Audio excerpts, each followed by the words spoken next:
Welcome to Judd Apatow and Beck. Talk about your new album, Hyperspace. Before we start, I just realized I have cat food in my pocket. I didn't feed the cat. I brought it downstairs. There's a hungry cat somewhere.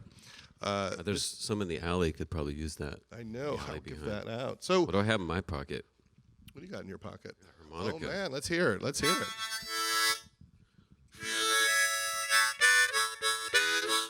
Sounds like Piano Man or something, right? Yeah. Do little fingertips for us while we're here. Yeah. We played with Fleetwood Mac the other night, so this is my jacket. Am I blowing up the internet? Yeah.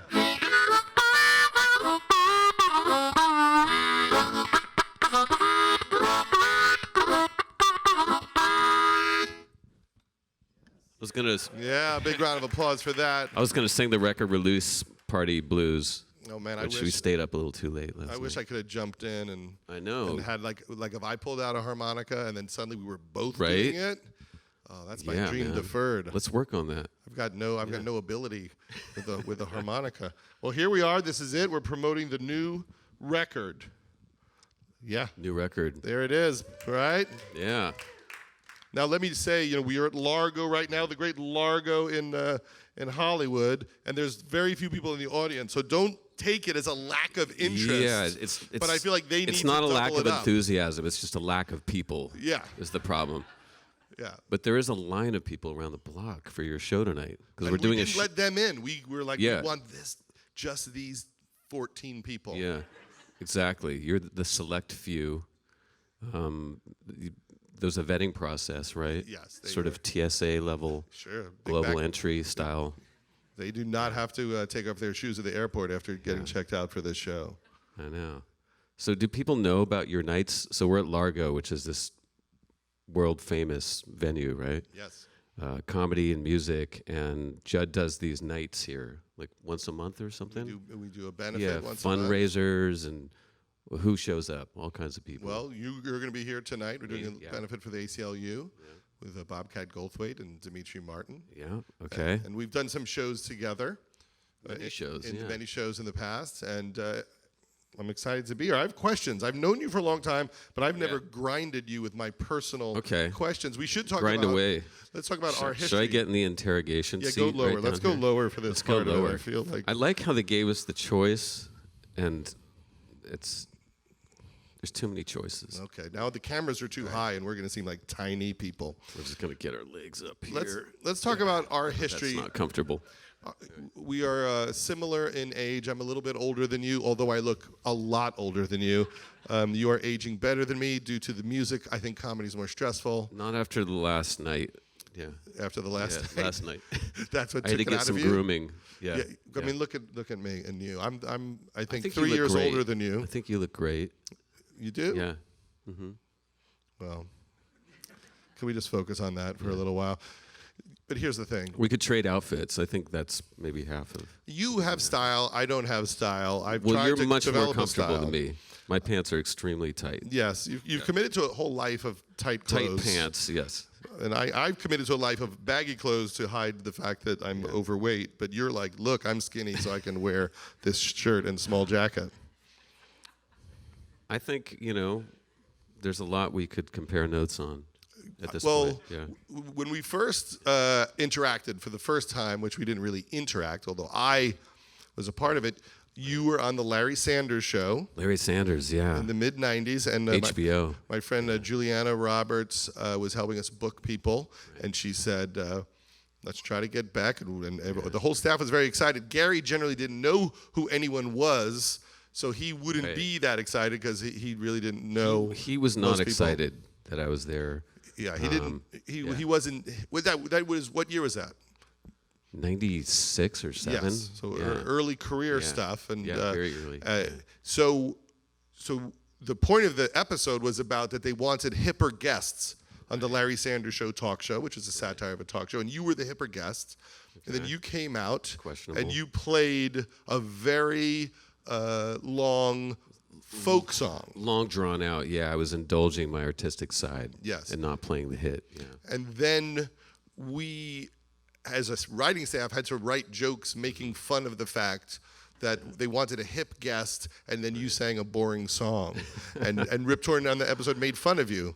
He did, yeah. I got ripped up. He called you like the bong cowboy or something. And that was the first time that I saw you in person. I probably didn't say hello. I was probably I think scared. that was the first acting I've ever done too, and I did a few scenes that were probably cut, right? Were they cut? I don't know. There was a good scene where they walked up to your table and Right. Okay, I remember that. congratulated you. Yeah. I thought your acting was good. Okay. And so that's the first time, and then maybe the second time we met was at a benefit for 826, but then the third time we met was at a Taylor Swift concert. Oh yeah. We were two dads at a T-Swift. Taylor Swift concert. It was a good time. It was a good It was a time. good time in the world. When you see Taylor Swift, generally the children don't want you to have fun. They want you to shut up and be quiet and not. Well, I enjoy was it. singing with her actually. So you were preparing for the next night. You were going to come sing right. with her. I came back and I sang. Yeah, we sang. What did you sing Me with and her? St. Vincent. We sang a song called Dreams, and it was like, it was Beatlemania, really. Yeah. Like being on that stage was just, I mean, they had no idea who I was, but the energy from the audience was, it was like taking off in a jumbo jet. Did it feel different than your concerts? Completely different. Yeah. Yeah. I mean, Because of the young teenager or it even was younger just, girl thing? Or? Yeah, it was like it was Swift mania. It was just Yeah. this energy that I've just never felt. I mean, I've been performing for most of my life, and yeah. You're like, wait, is this? Yeah, remember, what is this? I did Carnegie Hall, and as a surprise, I brought Adam Sandler on after me. Oh, you did? And the Okay. crowd went so crazy. I was like, oh, I guess they didn't like me that so you much. kind of get that. It was much bigger than it was for me. Yeah, so it's you feel that it's a different energy. Yeah. Some artists have that. It's wild. And so you've been touring a lot. You were with Cage the Elephant. Toured a lot this year. Yeah. And now you're back, but then you I'm have a new back. album. So are you back for like 5 minutes and you go out to support this album? What's the Well, transition? so we did this backwards. We did the tour, and then the album came out. Yes. So then I guess we're gonna have to tour again. Yeah. But yeah. Like The intention was for the album to come out and then tour, but you know, so the way it is. how long is the break? There's never a break. Yeah, you just go. Yeah, you're just you make always out. so you make breaks, and then they get filled up from either end of the break until there's like one day in the middle. Yes. that's off. and then that's it. That's it. And do you like it? It's my life. You like the road? I like it. Yeah, like the tour this year with Cage the Elephant was amazing. Spoon, it was one of my favorite tours ever. It was grueling. You know, it was a lot of travel, but the camaraderie, the music, the kind of, you know, you see these documentaries from classic era of, you know, rock and how bands are kind of, and then we saw the Who, and then we just had to, you know, do this. And Janis Joplin and the Grateful Dead on a train. yeah, Right. jamming together. So it was kind of the version of that, which I've never really had in all these years. So And so, but before that, you toured with U2 when they were doing the Joshua Tree. yeah, that was great too. And so, what is the difference between that crowd and this current tour? Yeah. Okay. Well, that's a whole other category because we're playing stadiums, and it's the Joshua Tree tour, and the stage set was just enormous, and the audiences, there's like 60, 70,000 people, you know. So that's just I don't know how to describe that. Does it freak you out? Because for comedy, people always say when there's a big crowd that no matter how many people are there, you just don't look past the first 15 rows, and you just, whatever is beyond that is just noise. Yeah, that's true. That's true. Although when you get into those big festivals and that size of crowd, a different kind of energy comes in. Yeah, I don't know how to describe it, but ultimately, you know, you're just connecting with people, you know, or not. Yes. Which we've played gigs where there's 100,000 people and finish the song and nobody claps. Yes. You're like, oh shit. That is a lot of lack of interest when Would that happen to 100,000 us? people. Well, that happened to us once at a festival in England, and Which festival was that? Glastonbury, and they had a horrible rain. It was the worst rain they'd ever had, and we were playing songs, and it sounded like silence when we finished the song, And I said to my band, I think we're bombing here. In the middle of the show, you Yeah, leaned in. but so when we drove off and said England is over for us, Yeah. they're never going to ask us back, and then we found out later that they were standing in 3 feet of mud, Yeah. and Couldn't breathe. human waste, and they couldn't breathe, and they'd been awake on ecstasy for 5 days, and You never want to be so- at the end of a festival. so it was more PTSD, like Disastrous scene. yeah. And, Now, you know, my Yeah. wife was there. Leslie Mann, she was there. oh, at that gig, And she okay. she does liked not it? describe it the way you described it. She did? Okay, She so thought you were amazing. we should get her out here for her Yeah, we take. have to get Yeah. we have to get her to counter that. But like a Yeah. comedian, you always remember the gig you thought went You badly. bombed, right? Yeah. Right? You always remember that. It's amazing. What is the Yeah. worst setup for a gig like early in your career, or you're opening for someone where you go, everything about this has set me up for a disaster, and then it was a disaster? So many. So many. There was a snowboarding convention in the Swiss Alps where the Beastie Boys were supposed to play, and they dropped out, and they rerouted us overnight. We had to fly on 3 planes and then drive into the Alps, and there was apparently the snow melted, and it was raining, and so there was no snowboarding. So we had a lot of disgruntled snowboarders, and we came out. We obviously weren't the Beastie Boys, and we were in a tent, and it was minus 20 degrees. And I remember there was a huge pool of muddy water in front of the audience, and it just went terribly. Yeah, it just was not. But when you're singing and you're with the band, you could just try to enjoy the people with you. With I your remember comedian, you're asking alone. them at the time, like, why they didn't. What's wrong? You guys don't like new wave? You guys don't like the modern sounds? Yeah, exactly. And so let me ask you a question. You have this new album. This is the promotion. This is all that there is. This is it. This is all that you're going to do. This is it. This is actually the end of my career. And I want to thank everybody. Yeah. It does have that sense here with the people and the empty room. There's actually an orchestra behind it. We're going to play I Did It My Way. And then I'm going to stage dive into Nobody. There's a Lenny Bruce at the end feeling happening right now. Yes. So you made this record. You wrote and with Pharrell some of these songs, and he was a producer with you on this album. We collaborated on this record. Yeah. And it was wonderful. It was a wonderful collaboration. because it was over many, many years. I've been wanting to get the word fantastic back into circulation too. I It just was never left my fantastic. very It small hasn't? vocabulary. Yeah. Okay. No, we've known each other for many, many years, and I reached out to him, I think maybe 7 or 8 years ago. We met up, and so we've been kind of working on things for a long time, and then last year it kind of came together for real. And so, in terms of the stages of it, when you're working on a project for 7 or 8 years, what's happening in the first 5 years? Okay, so we hung out a bit, and then about a week later, Get Lucky came out. Yeah. And then said, "I'll see you and in then a 3 couple years." weeks later, Blurred Lines came out, and then maybe a month after that, Happy came out, and it just kept going. So, and then I did a record called Morning Phase, and then that sent me out on tour. You applaud that. Whatever, lukewarm. And that They was don't know their level of and that was a involvement. 2-year tour. That kind of and so then we sort of found each other again about 2 years ago. Yeah. And so, how does that work? Because in modern music, there's I've cleared music for movies, and so there'll be a song. I'm like, let's try to clear that song, and they're like, it's hard to clear. There's 17 writers on this song, but you work more traditionally as just the sole writer, or writing with one person, or what is the writing process like with someone when you take on that kind of collaboration? Different with different people. I'd say that we work in a similar way. It's very sort of intuitive in the moment, spontaneous. There's not really much discussion. I remember the first time I walked in the room with him. I've told this story before, but I'll tell it again.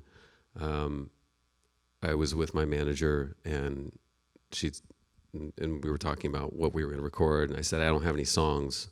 Well, what do you want to do? And I just want to do something that's happy, that kind of gives you this feeling, because I feel like that's something that Pharrell is good at.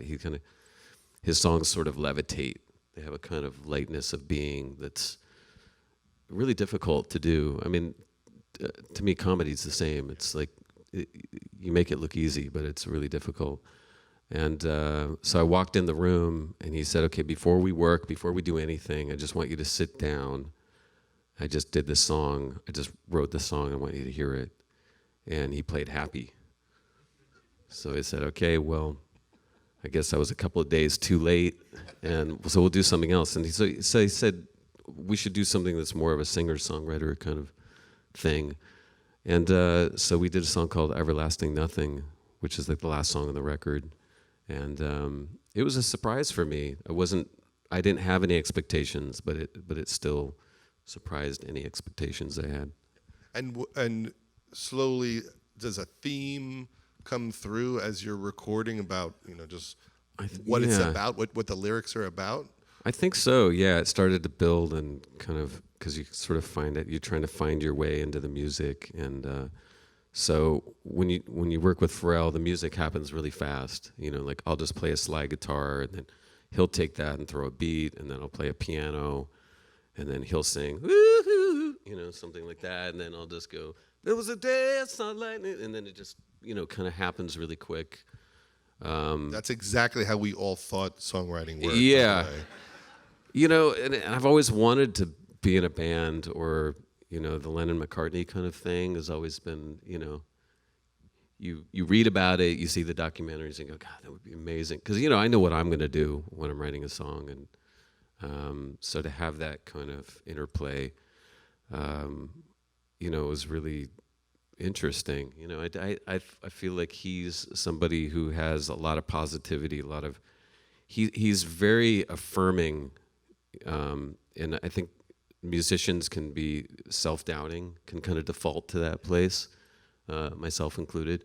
And he's just so taken by whatever we're doing, and so there's this kind of momentum that's really unusual and special. Well, there's not that many fully joyous people in creativity. Yeah, he really is unique that way. Yeah, he's puts you in a good mood, makes you think you're good. Yeah, gets you in flow, right? Like he's so I know. excited. Well, I'm sure you're like that as a director in some ways too, right? Well, I'm trying to create an environment where someone thinks they're funny, and then maybe more funny comes because they're not. Their critical voice disappears. Yeah, hopefully.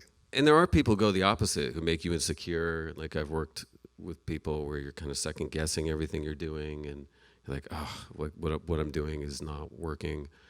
And he really does just go for that. And I think it's really it's healthy, and it feels, and did it make you want to have more of that in your future? Yes, I've been texting him all month. Like, when can I come over? He's busy. He's interesting because he's this sort of nexus of music and pop culture, popular music. He's the sort of grand central station where the people who are in the culture of music at whatever point in time are coming through his door, like every day. And that's a kind of a weird, rarefied, amazing place to step into, Most musicians are isolated in their own world, but his world is like, it's like Heathrow or JFK of like music. He's the Terry Lewis and Jimmy Jam of the moment. I know music, right? I know music. Music, yes. Well. People say, why did Judd get chosen to interview you? That reference. Because he knows. Right there. Yeah, exactly. But you can see why people just run towards, obviously, the creative person, but also the person that gets you in the space where you do your best work. Yeah, and also just going with a momentum. And I think that is...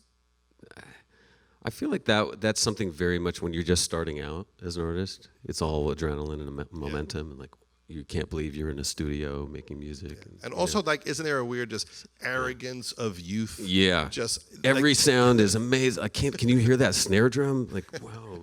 It's like the snare drum was just invented. because we always talk about that when you're young, you're deluded into thinking it will happen.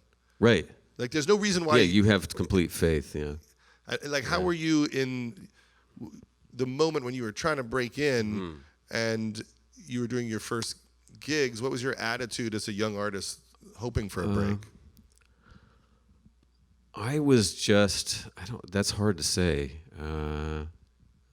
I guess if I go back, I was just doing so many different things. You know, I didn't really think any one thing was going to, you know what I mean? It was just sort of a little bit of chaos. And so, like, a song like Loser was one of dozens of things I did at the time. It just, you know, something that worked or, you know, took on a life of its own. Did you have a sense of fear about it happening or not happening, or were you just doing your thing? Like, were you starving to death? Like, what? I was starving to death. As you can see, I'm still working on. Is that steak here yet? Is the steak coming? Mashed potatoes? Okay, good. I wasn't really, you know, I was just making things and not really thinking about. I knew people who were more career-minded and had flyers for their shows. Like, I did not You had no flyers. understand. I didn't have a press kit I was telling somebody recently with Loser when it came out. I think it was #1 on the radio, and there was no manager, there was no record company, and it was funny amongst musicians and people in the know.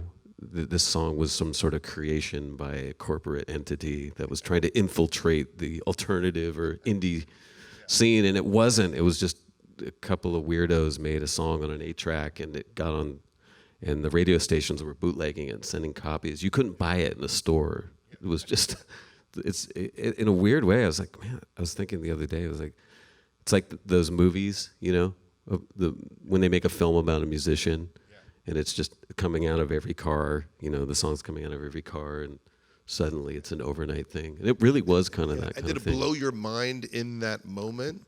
Or, like, how did you even it was personally surreal. respond to that? It was surreal, but then also a little bit terrifying, because it's like, oh, is this going to be my epitaph? Like, is this going to be the only thing I ever do in the world? In the moment, felt like, this song is amazing. I wonder if this guy ever could make another good song. Well, and it was also a time of, like, there was such an imperative on credibility. Yeah. Like, everybody had to be credible and from the right record label and the right scene and know the right people. And this song was just not credible whatsoever. And the fact that it was funny, it was just sort of a not a serious song in a time of music where things were kind of more serious. So it was a highly suspect piece of music, and so I you know, yeah.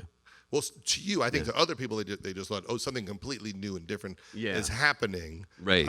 And it was very exciting. Like, oh, this sounds like nothing. Yeah, this is some other. Yeah. And the authenticity of it was what drew everyone to it. Who you made that song? We've talked in the past about the gentleman you made that song with. Yeah, Carl Stevenson. He was. There's somebody I met through a friend, and you know, he was like a upcoming hip hop producer. You know. Yeah. And you've always been attracted to hip hop, also, which at the time seemed new. I think I liked just being open to every scene and everything that was going on. So I was hanging out with, you know, people were making art rock and folkies and old blues collectors and But you were mixing genres in a way that not a lot of people were doing at that time. Yeah, I think I'm not sure why. Yeah. There were just no rules. Yeah, I think that was the point, you know, just kind of there's no rules. I wasn't necessarily a band, and I think there was something sort of exhilarating and perverse about, you know. And how do you become that guy? Like what is That's it? a big question.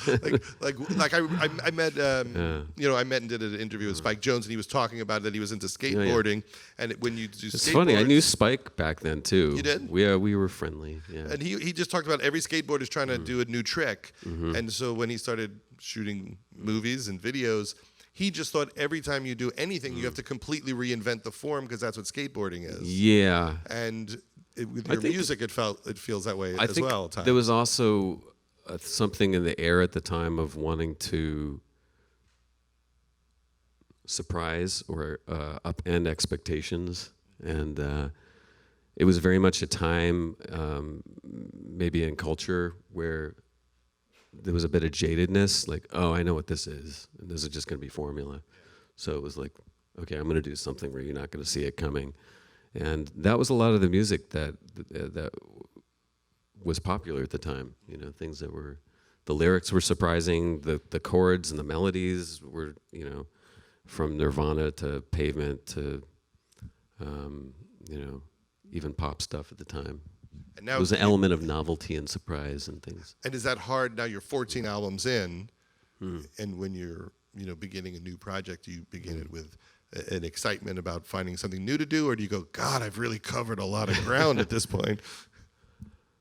No, I feel the opposite. I feel like there's just not enough time for all the things I want to try and the projects I want to do. So, like this Pharrell album, which we should kick back. It's been like Hyperspace, the album that you can buy right now.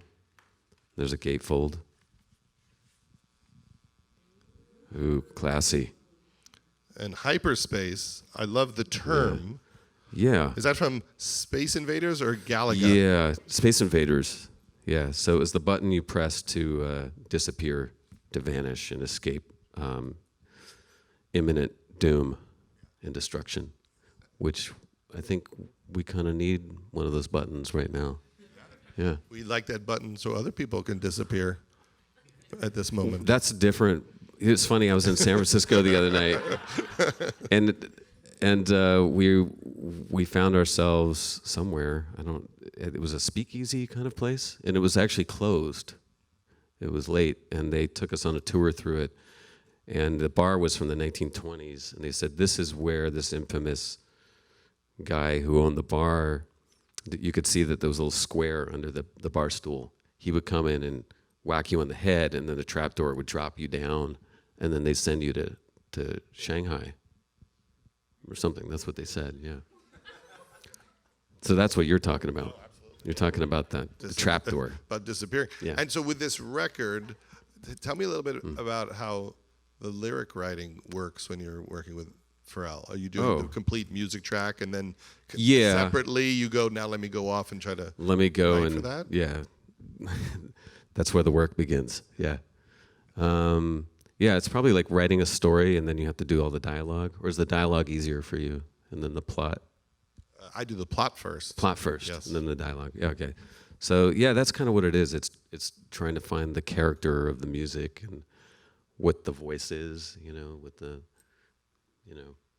and it's a lot of trial and error really, because it's trying to, some of the music on this record is different from music I've done in the past. So it's like I have to find a new kind of timbre to the voice, a different kind of emotion.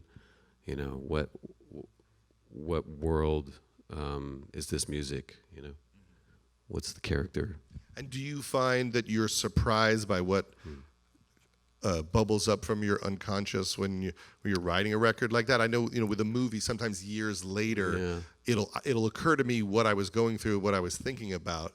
Yeah, I think that's what it is. So you come back to it later and you're like, oh, okay, this is what, because at the time I'm not sure what is this, I think for me this record was, each song was like a different character, a different person in a different place in life, and sort of their own hyperspace, their the way that they're engaging with the world and living their life to sort of navigate this labyrinth of their own lives, their own past, and also the world that we're in now, It's also it's a heavy record, like just spiritually. There's some dark Yeah, there were moments? more up kind of songs that we took off at the last minute, and it ended up a bit more of a spacey kind of, yeah. And did you feel like it changed the mood to have those up songs? They just didn't fit the piece as a whole. It's weird. When I took them off, the record became a different record. It's I think this is more interesting. But those songs will come out somewhere. Because when I make a movie, I leave every single scene in. You do, yeah. That's just how I do it. That's why See, they're long. I can't. see, I can't say goodbye. This would be a double album. This would be a double album. It would be if it was me. It would Yeah. be like a 10 album set. Right. Yeah. I guess I'm a hoarder. I can't. I'm trying to be better at editing. Yeah. Yeah. I think my tendency is to cram everything in the kitchen sink into thing, and then it just overwhelms people, and you kind of have to live with the records for a long time to kind of process it all. And this record, I really made an attempt to leave things sort of less done, more space. How does it feel? It's really difficult when people like the record. Like this record is getting a really big positive response and critical response. Just for you, having gone through that cycle 14 times, how does it feel when you put something like that out? And do you know when you're making it, like, I think this is a really special one, No. or you're like, wow, I didn't know it would connect like that? Yeah, it's definitely the latter. You have no idea. Yeah, it's a surprise either way. And I figure my attitude is if people don't like it or just kind of scratching their heads, which I've put records out like that. Yeah. I've found that over the years, those records will find their audience, and later on, people will come and say, "Oh, that's my favorite record you've done." Yeah. Like a record like Midnight Vultures, which is the anniversary today. 20th anniversary. 20th anniversary came out today. Back in Another Century, and what was the reaction when that had a really not a good reaction? It was not good. They thought it was too sexy. What did they say? Too funky?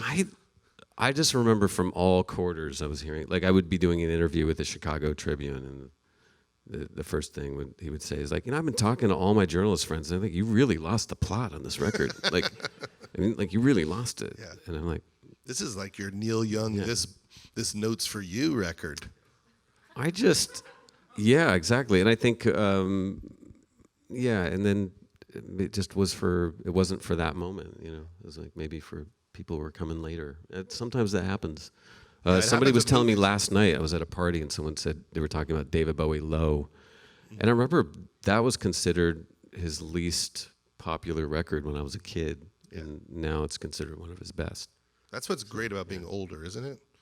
Yeah, you remember. You've been through those cycles. Yeah, you go through the cycles. Yeah. So get the perspective. I remember when the Cable Guy did not do well. I had lunch. Can I just say, I saw that movie. I went to the theater, and I don't go to a lot of movies, but I thought it was so brilliant. I mean, I was telling everybody. And I remember the same thing with The Big Lebowski. I remember telling people to go see that film. I said, that's an incredible film. And then people saying, I don't get it, or, It's weird how those things have another life. When the Cable Guy didn't do well, I was very depressed. And Gary Shandling was friends with... I should have called you up. You should have. My favorite I was movie there. At the time. I may have seen you in the theater because there was only one person there. Because it was 3 people. It was sparse. I do remember. I was in the Cinerama Dome. That's a big room to be sparse. But I had a lunch with Warren Beatty, and I was very depressed. Yeah. And he said, "You do not know if a movie's good for 10 years." And and it really helped me get through it. That makes sense to me. Yeah. And then 20 years later, they put out a Blu-ray, and people were talking about it. And that must be what it feels like. I think if you get records. to 30 years, then everything's good. Yeah. Right? Because I'll watch any movie from the 60s or, Then people, it doesn't have to be good. That's when they love the Neil Young robot voice record. See, I think that, now that album was, it's Daft Punk. Yes, right? It's so ahead of its time.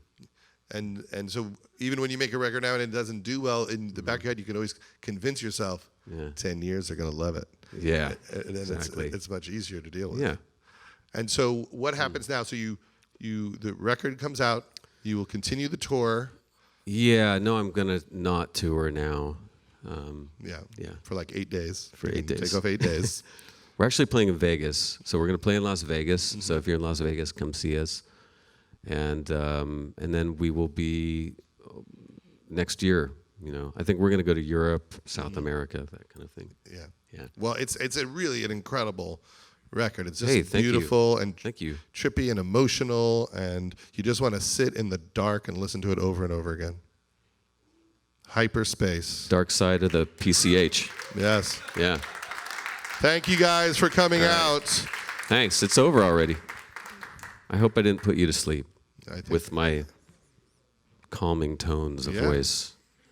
I actually talked too much last night. I think. did? Yeah, we had a record release party, and it went a little late. Okay, well, I think the voice held up. Yeah. All right, I think we're going to end our futuristic live stream right now. And Yeah. Thanks. think It was good chatting with you. I think it went well. Yeah. I think we need to do What more. do you think? things Do you like think we this. should have done these stools though? I don't know. Let's go higher Let's for the. go higher let's for the close end. on higher. Leave it on a high note. Yeah. Now I that feel was like we different. should have been up here. Yeah, we made a mistake. What do you guys? Is this more of a power move up here? I think down there is intimate, up here is comedic. It would have been funnier up here. Damn it. Okay, we'll do it again. Can we redo it? Yeah. Can you guys stay? All right. Okay. We're going to start over again. Retake. All right. Remix. Thank you guys. We'll start up in 5 minutes. I don't even know who's out there, by the way.